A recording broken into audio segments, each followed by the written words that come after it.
हमारी हिंदू बहन को जिहादी द्वारा लव जिहाद में फंसाया जाता है और फिर धर्मांतरण के नाम पर तो शादी करने के लिए पेशा बनाया जाता है। जब उसने शादी करने से इनकार किया या धर्मांतरण करने से इनकार किया तो उसके बदले में उसकी जान गला काट कर उसकी हत्या की गई। इस मामले में उस आरोपी में 3 और अन्य आरोपी हैं। उन चारों को कड़ी से कड़ी सजा मिले और उनके जो मकान और उनके जो दुकानें हैं जो अवैध अतिक्रमण है उन्हें ध्वस्त किया जाए। हम शासन प्रशासन से यही निवेदन करेंगे और सकल हिंदू समाज में इसको लेकर बहुत रोष है, पूरे बुरहानपुर जिले तक रोष है।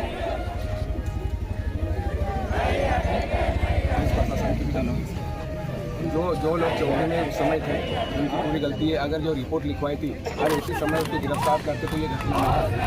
और ये लॉ जिहादियों की सोची समझी चाल रखी है कि कोई भी करके पुलिस को गुमराह किया उन लोगों ने और उस जूझी युवती की हत्या कर और बहुत बेरहमी से हत्या की है। इसको फांसी की सजा होनी चाहिए।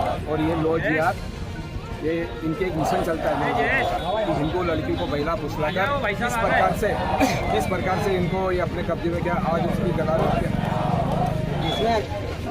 ये 2025 की मध्य प्रदेश की सबसे बड़ी घटना ही है। हम लोगों ने संगठन के लोगों ने सकल हिंदू समाज ने इसके ऊपर हमने सोचा है और हम इसके लिए लड़ाई लड़ेंगे अच्छी तरीके से। रिपोर्ट कहाँ करी थी? अब वो नेपा करी तो उन्होंने क्या करा, नेपा में पहले पैसे भर दिया तो छूट गए। अब ये घर आ गए, चलो ठीक है। फिर हमेशा देखो उसको टॉर्चर करना, ब्लैकमेल करना, ऐसा कर दे या मेरे साथ नाजायज संबंध बना ले या मुझसे शादी कर ले। तो ये बोलती थी मैं शादी तेरे से नहीं कर सकती, मैं हिंदू हूँ, हिंदू से मैं शादी करूँगी। उसको मना कर दी वो उसने है ना। फिर बहुत ज़्यादा इनकी हो गई तो उसने क्या करी कि जाके नौरा चौकी में रिपोर्ट डाली। तो जब चौकी वाले को सब पूरी स्टोरी बताई कि भैया मेरे को ब्लैकमेल करता, मेरा चाकू रखता है, मेरे को हर जगह देखो तो बाल पकड़ता है। एक बार नेपा में भी उसने है ना बाल पकड़ा था, बोले झगड़ा हुआ था तो उसके बाल पकड़े, उसने चिल्लाई नेपा के अंदर तो उसने छोड़ा, फिर भगा वो फिर गई। तो वहाँ से फिर उसने सारी बातें घटनाएं ये नौरा चौकी में बताई। तो नौरा चौकी वाले का काम था ना कि भैया सही है। जब इतना घटना सुन के जब तुमने उसको भी बुलाया, उसको क्या मालूम, मेरे को कुछ स्टोरी मालूम आ रहा है कि धोखा की कुछ नहीं, लेकिन तुमने उसकी भागवतश्री की सुन के भागवती ने बोले भैया इसको तुम जता लो कि भैया मेरा पीछा नहीं करा, ये मेरे को टॉर्चर करता, मेरे को बैकमेल करता रही नेपाल। हाँ, और मेरी बहन को बोलता था कि मेरी बहन नहीं बोलती थी, मेरी बहन बोलती थी कि मेरे को पीछा मत करे। मर्डर की धमकी ज़्यादा देता था और बहुत ही ज़्यादा करती थी। लेकिन वो सवा शेरनी की जैसी जीती थी। तो उन्होंने पूरी कहानी कहाँ रखी, थाने में रखी। जब थाने वाले को रखी तो वो थाने वालों को इतना बोल के आ गए कि भैया सुनो, हाँ फैसला करो मेरा। तो थाने वाले ने क्या मालूम क्या करा और क्या नहीं। भागवत ये नौरा चौकी उनको नहीं पुलिस वाले मेरे को नहीं मालूम थे उनके चौकियों का नाम, मेरे को कुछ नहीं, यानी पुलिस वालों का नाम नहीं मालूम। तो फिर भैया उसको बुलाए तो भाग्यश्री को समझा के क्या मालूम हाँ कर देंगे। तो भागवती को भेज दी, भाई तूने मारा नहीं मारा, उससे 5000 रुपये लेके उसको छोड़ दी। किसने? पुलिस चौकी वाले स्टाफ थे जो भाई छोड़ दिए। मैं आई उधर से, ये बच्चा है मेरा लड़का एक छोटा, मम्मी मेरे को काफ़ी लेना है। तो मैंने उसको चिल्लाते कि तू 10 काफ़ी ले लेके तू फाड़ देता। तो मैं आई और मैंने बोली ना तेरी उधर बात कर लेती रिश्तेदारों से। वो आए तो वो 3-4 जन मोटरसाइकिल से मेरे घर के कौन थे? वो रईस था नेपा वाला और उसके जो नेपा वाले के दोस्तों मैंने मेरे आंखों से देखी। भाई वहाँ से आया वो घुमा फिरे करा। मैंने बोली ऐसा क्या है क्या नहीं, मेरे को कुछ मालूम नहीं था। फिर मेरी बहन की जो दोस्त है उससे भी पूछ सकते, उससे भी उसने। तो ये मामला कब हुआ था? ये कौन सा? ये जो अभी जो ये मर्डर हुआ है, वो मर्डर होगा 10 बज गए और मैं आई थी 11 बजे। 11 बजे। हाँ, वो लड़के ने लेकर आया था मेरे को। तो घर पे कौन था उस समय? ये सोए थे, ये भी सोए। ये मम्मी है, ये इनका लड़का है। हाँ, ये सोए थे। तो वो कहीं बाथरूम बाहर निकली हुई तो एकदम से घुस के उनके हाथापाई होंगी। तो भागवती ने छोटी चिल्लाई थी तो मम्मी को चल। मतलब अगर समय पर अगर पुलिस वाले अगर कार्रवाई करते तो ये हादसा नहीं होता था। नहीं चाहती। आप क्या चाहते हैं? मैं ये चाहती हूँ कि मेरा लाश तो ला ले, मुझे न्याय चाहिए। क्योंकि जिस कदर से मेरी बहन को मैं जला रही ना उसके अर्थ चलना चाहिए। उसको जल्द से जल्द फांसी चाहिए। उसको फांसी से भी ऐसा कपने लग जाए, ऐसी मौत चाहिए क्योंकि हिंदू की बेटी सुरक्षित नहीं है। आप भी जानते हैं कि एक बहन की लाश एक बहन लेकर आ रही है, उसने ऐसी बुरी तरह से मर्डर करा कि पूरा लड़ाई फट गई। तुम नहीं जानते मेरे दिल पे जो कपी ना मैंने देखा ना, तो कोई वाले नहीं। दीदी आपका नाम? मेरा नाम सुभद्रा। यहाँ नावरा की हो? हाँ तो उसकी मैं बड़ी बहन हूँ उसकी। में भी विलम्ब है, लेकिन हमारे लिए बड़ा शर्म की बात है कि मुस्लिम जिहादियों के द्वारा हमारी बहन बेटियों का शारीरिक शोषण भी हो रहा है और उनको मार के काट के गला रेत के फेंक रहे। और आज हम यहाँ पर बैठे हुए आपके समक्ष, आपका उच्च अधिकारी कोई नहीं है यहाँ पर। कम से कम कलेक्टर साहब को मौजूद रहना चाहिए था, एडिशनल साहब को मौजूद रहना चाहिए था। और हम आप सभी को आश्वस्त करते हैं इस घटना में ऐसी कठोरतम कार्रवाई करेंगे जो पूरे प्रदेश में हो। मतलब एक ऐसी नींद की पत्थर वाली कार्रवाई करेंगे, बिल्कुल भी नहीं पकड़ा जाएगा। जितने भी सहयोगी इसी संबंध में वर्षा में अभी आवेदन रखा सहयोगी के बाद में जो प्रोटोकॉल बनता है, अभिषेक जी, जो प्रोटोकॉल बनता है उसके तहत अभी तक इनको एट्रोसिटी का चेक मिल जाना चाहिए था। क्या मिला? क्या ईमानदारी से बताओ, अपनी आत्मा पे हाथ रख के बताइए, मिलना चाहिए था कि नहीं? हाथों हाथ मिलना चाहिए था उस परिवार को, हाथों हाथ मिलना चाहिए था। नहीं, एफआईआर के तत्काल बाद होता है। मैं सामाजिक न्याय मंत्रालय विभाग में कर्मचारी के रूप में मैं देख चुका हूँ, कार्य कर चुका हूँ और मैं ऐसी कई गरीबों की और मदद कर चुके हैं, कई गरीबों की, कई शोषितों की मदद कर चुके हैं। हाँ, तो यहाँ विलम्ब क्यों है? जब आप एक्टिव है, आप सक्रिय होना, तो फिर इस बॉडी में विलम्ब क्यों हुआ? नहीं, वो पूरी प्रक्रिया हो गई और आप उसको सस्पेंड करवाइए तत्काल, आप उस वसीम कुरैशी को। उसके संबंध में विभागीय जांच के संबंध में सामने बताया नहीं, उसको तत्काल सस्पेंड करा दो। देखो, ये हमारा अभी धरना है बॉडी को लेकर। अभिषेक जी, मैं नहीं चाहता हमारे इस धरने के कारण आप जैसे किसी व्यक्ति पर किसी प्रकार की गाज गिरे। हमारा आग्रह आपसे निवेदन है, आप हमारी बात देवेंद्र जी पाटीदार को बता दीजिए कि वसीम कुरैशी को निलंबित करने की मांग, एट्रोसिटी का पैसा तत्काल देने की मांग जो है विद चेक, जो इनकी परिवार का जो वो उसमें है, नियम में वो। और ये 2 विषय करके दीजिए, फिर उसके बाद हम जो है इस बहन का अंतिम संस्कार करेंगे, दाह संस्कार आपको तो मालूम है कि इकबाल ने बेईमानी करी, आपको मालूम है कि वसीम कुरैशी ने बेईमानी करी, तो आप माननीय एसपी साहब को अवगत करा के सस्पेंड करा दीजिए। हम तत्काल सस्पेंड कराइए आप उनको। ऐसा नहीं चलेगा। अगर किसी की जान को अगर हानि हुई है और अगर ऐसे अधिकारी हमारे बीच में रहेंगे जिनके कारण ऐसा दृश्य हमको देखने को मिलेगा, तो उनको तत्काल प्रभाव से सस्पेंड। 5000 में बिका वसीम कुरैशी, 5000 में 5000 में बिका इकबाल।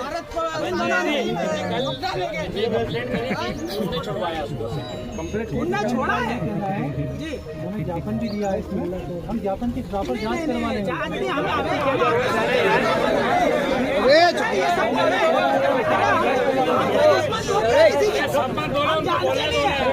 आप तत्काल सस्पेंड करिए वसीम कुरैशी और इकबाल खान को, आप तत्काल सस्पेंड करिए। हम दाह संस्कार के लिए बैठे। इतना बड़ा हादसा हो रहा है, वो छुट्टी पे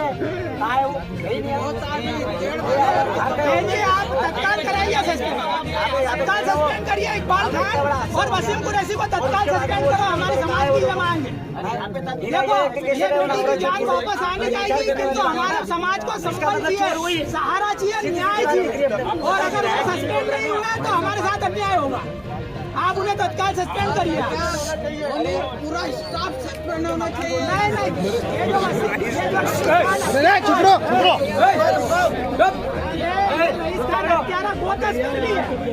वो तस्कर भी है, अवैध रूप से उसके मकान अतिक्रमण में शासन के जमीन पे बने हुए, शासन के जमीन पर अवैध रूप से अतिक्रमण कर उसका मकान बना हुआ है।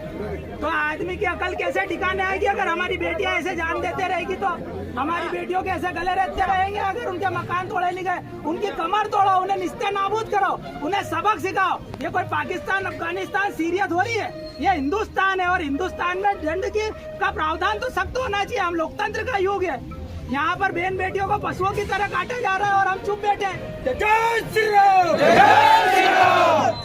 जब तक न्याय नहीं मिलेगा नहीं हटेंगे, नहीं हटेंगे। जब तक न्याय नहीं मिलेगा नहीं हटेंगे, नहीं हटेंगे। और कलेक्टर जी से भी हम कहेंगे कि आज की तारीख में जो बंदा को सरकार वो तत्काल मेरी तरफ है कि आप बोल रहे हो, हम पूरी यहाँ पर एडिशनल एसपी साहब भी आए हैं, सभी आए हैं। आप निश्चित रहे, जो दोषी है उसको उनकी सजा जरूर मिलेगी और पूरा न्याय मिलेगा। उनको निलंबित क्यों नहीं कर रहे आप हैं? जांच करके वो पूरी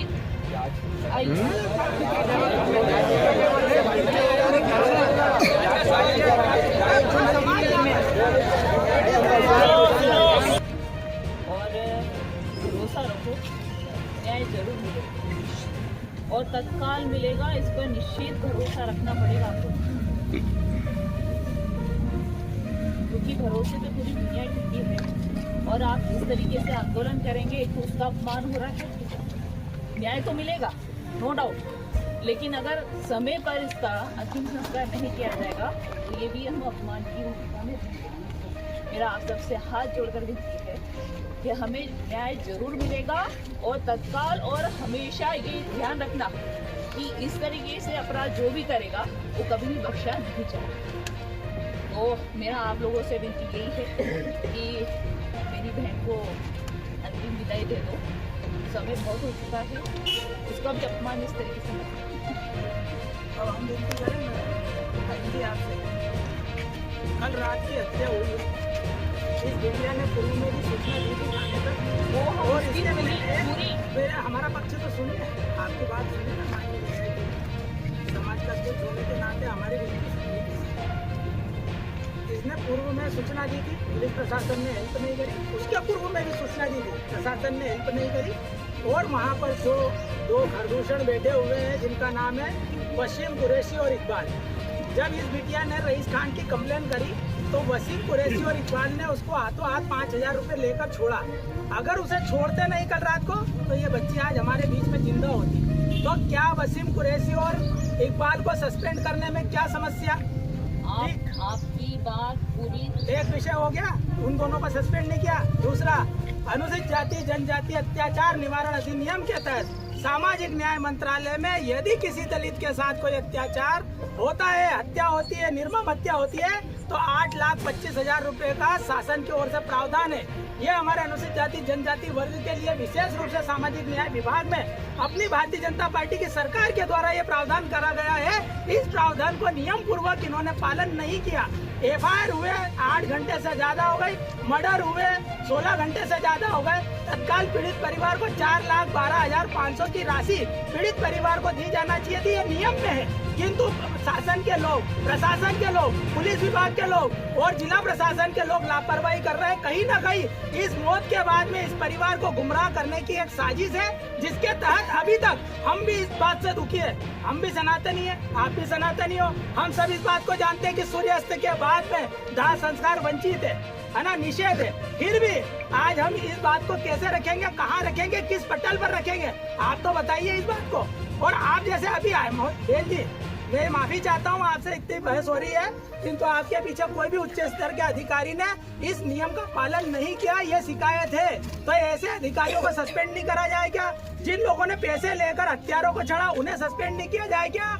जिन्होंने भारतीय संविधान का पालन नहीं किया उन्हें सस्पेंड नहीं किया जाए? जिन्होंने इनका अनुदान रोका, राहत राशि रोकी, जो मुआवजा रोका, उन्हें सस्पेंड नहीं किया जाए क्या? आप इस क्षेत्र के जनप्रतिनिधि हैं, आपके माध्यम से बात पहुंचना चाहिए थी माननीय मोहन जी यादव तक कि मुख्यमंत्री राहत कोष से इस गरीब पीड़ित परिवार को कुछ न्याय मिल जाता, कुछ मुआवजा मिल जाता। साथ ही रेड क्रॉस सोसाइटी जिसके अध्यक्ष, जिसके संचालक, जिसके कर्ता धर्ता जिलाधीश महोदय अर्थात कलेक्टर महोदय होते, उस राशि के तहत भी इनको मुआवजा राशि दी जा सकती थी, किंतु 1 रुपया अभी तक इस पीड़ित परिवार को दिया नहीं गया। ये हमारे मन में पीड़ा है, ये कष्ट है, ये हमारे मन का दुख है कि आज इस जंगल में अगर आप हमारे जनप्रतिनिधि हो तो आपको इन ऐसे भ्रष्टाचारियों को तत्काल सस्पेंड कराना चाहिए, ताकि हम भी नहीं चाहते कि सूर्यास्त के बाद सौ का अपमान हो। ये हमारी बहन है, आपकी बहन है, आप भी हमारी बहन हो। बाकी कम से कम इन ऐसे अधिकारी जो शासन की योजनाओं का उपयोग हमारे गरीब परिवारों को लेने नहीं देते, ऐसे लोग सस्पेंड होना चाहिए। जो भ्रष्टाचारी लोग हैं वो तत्काल सस्पेंड होना चाहिए। उसमें किस बात की रुकावट, उसमें किस बात की समस्या? भाई शासन हमारा है, प्रशासन हमारा है, डबल इंजन की सरकार है, माननीय मोहन जी बैठे, माननीय मोदी जी बैठे, फिर किसका दबाव है, फिर किस प्रकार की समस्या, फिर किस प्रकार का अवरोध, फिर किस प्रकार का विरोध? आपको तत्काल एक्शन लेना चाहिए। बस इस बात को लेकर हम यहाँ पर जब तक न्याय नहीं मिलेगा, जब तक न्याय नहीं मिलेगा, फांसी दो, फांसी दो, फांसी दो, हत्यारों को फांसी दो, फांसी दो, फांसी दो, हत्यारों को फांसी दो। फांसी दो, फांसी दो। जो आदमी है उस व्यक्ति ने 5,000 रुपए लेकर उस हत्यारे को छोड़ा और वहां से छूटने के बाद तत्काल हत्या करी। ऐसा अभी हाल परिजनों ने बताया। परिजनों ने बताया है वो ने वही वसीम कुरैशी आपके यहाँ पर कोई अधिकारी है, कर्मचारी है, जो भी है, उसने भ्रष्टाचार किया। उसने रईस खान की कंप्लेंट इस बिटिया ने करी थी और कल भी करी थी और इसके पहले भी करी थी। पहले भी वसीम कुरैशी ने उसकी मदद करी और जब कल ये इसने कंप्लेंट करी तो कल भी आप लोगों ने बंद करा और उसको हाथों हाथ छोड़ दिया। अगर आप उसको हाथों हाथ छोड़ते नहीं, उसको जेल पूछा देने से कर देते, कोई भी धारा 151 भी करते तो कम से कम आज इसकी जान बच जाती। तो ये वसीम कुरैशी जैसे लोग आपके विभाग में रहकर हमारी हिंदुत्व की नाव में छेद कर रहे हैं। हमारी बहन बेटियों की हत्याएं हो रही है ना, धर्मांतरण हो रहा है, लव जिहाद हो रहा है। किसी की भी जान बहुत बेशकीमती होती है, उसका कोई मूल्यांकन नहीं होता है। करोड़ों अरबों खरबों रुपए देने पर भी किसी जान की वापसी नहीं होती। एक सांस की कीमत करोड़ों अरबों रुपए भी नहीं हो सकती है। वो परमात्मा की दी हुई संपत्ति है जिसको उसने खत्म किया। तो आपने गिरफ्तार कर लिया, ये अच्छी बात है, किंतु उसको फांसी हो उसकी मांग थी हमारी। साथ ही इस पीड़ित परिवार को 1 करोड़ रुपए का मुआवजा राशि मिलना चाहिए थी। आपके जो जिम्मेदार प्रशासन के अधिकारी है उनको इस वक्त यहाँ मौजूद रहना चाहिए था, किंतु ये गरीब और दलित की बेटी है इसलिए कोई जिम्मेदार अधिकारी नहीं है। आपको उच्च स्तर का अधिकारी क्या वो तो करना ही पड़ेगा, वो तो संविधान है। आपको एट्रोसिटी के तहत FIR दर्ज करना है। FIR आपने कब दर्ज करी? FIR कब दर्ज करी सर आपने? कब करी आप बताइए? मतलब सुबह हुई। अभी सामाजिक न्याय अधिकारिता मंत्रालय का ये प्रोविजनल है कि FIR के वक्त 4,12,500 का चेक पीड़ित परिवार को दिया जाए तत्काल, और उसके बाद में चालान पेश होते वक्त 4,12,500 रुपये का चेक दिया जाए। इस प्रकार से 8,25,000 रुपये की राशि पीड़ित परिवार का हक अधिकार सामाजिक न्याय अधिकारिता मंत्रालय के माध्यम से बनता है। किंतु मुख्यमंत्री राहत कोष योजना से कुछ नहीं मिला, रेड क्रॉस योजना से कुछ नहीं मिला, तो इसका जिम्मेदार कौन है? और अभी तक तो जो इसके न्याय के लिए जो मांगे थी, जो एट्रोसिटी का पैसा था, उसका चेक भी अभी तक नहीं मिला है। ये तो हाथों हाथ ही होता है। नहीं सर, ये तो है ही ना आपके प्रोटोकॉल में। आपके प्रोटोकॉल में